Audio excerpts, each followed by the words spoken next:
Tout le monde se souvient de l'ingéniosité de Fosbury lorsqu'il révolutionne le saut en hauteur à Mexico.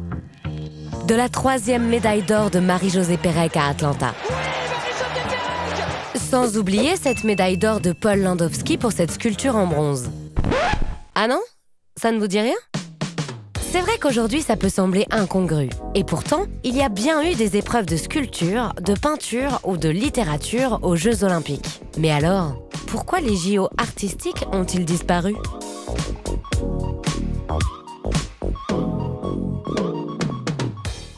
Les Jeux Olympiques modernes prolongent la tradition des Jeux Olympiques de la Grèce antique. Mais au 8e siècle avant Jésus-Christ, pas de traces d'épreuves artistiques. Alors, qui a instauré des JO dans le domaine des arts?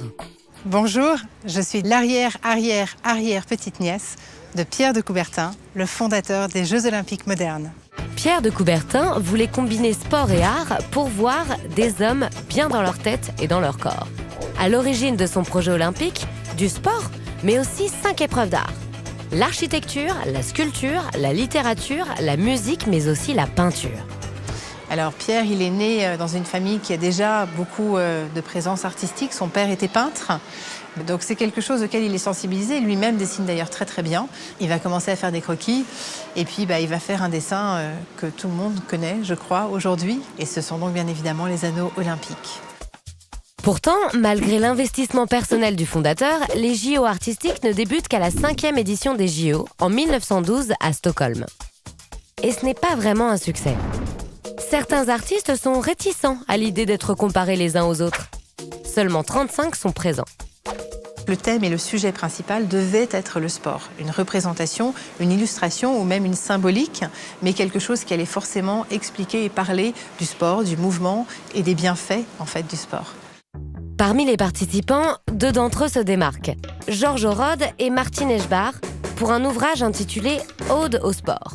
Mais derrière ces 2 brillants auteurs se cache en réalité une personne, Pierre de Coubertin lui-même. Il va être en fait le seul participant d'ailleurs dans la catégorie littérature.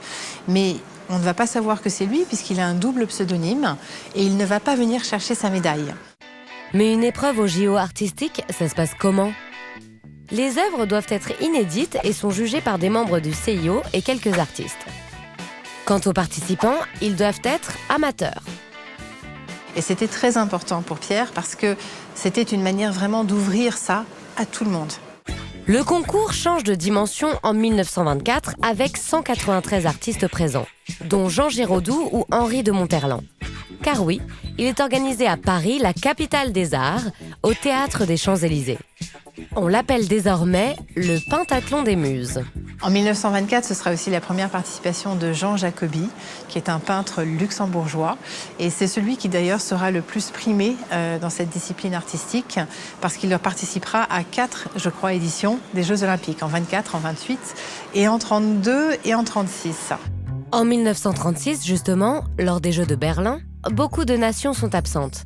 Hitler charge la commission d'éliminer toutes les œuvres de l'art dégénéré. Seules sont mises en avant les œuvres qui servent l'image d'une nation forte et athlétique, en accord avec l'idéologie suprémaciste aryenne. Bilan, le Reich remporte 12 médailles, soit le tiers des récompenses de cette édition. La 2e patrie qui remporte le plus de médailles, c'est l'Italie, et la 3e, c'est l'Autriche.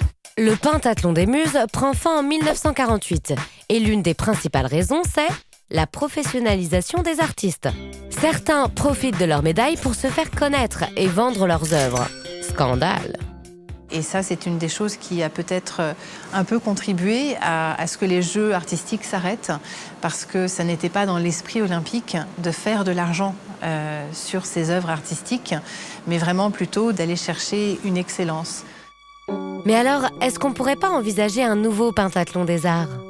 C'est sûr que les arts, c'est un peu plus complexe qu'un 100 mètres où on voit un point de départ et un point d'arrivée.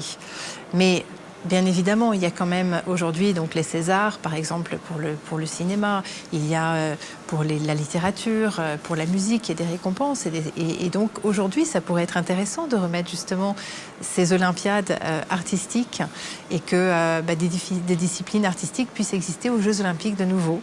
Bon, ok, mais en attendant, il nous reste la cérémonie d'ouverture.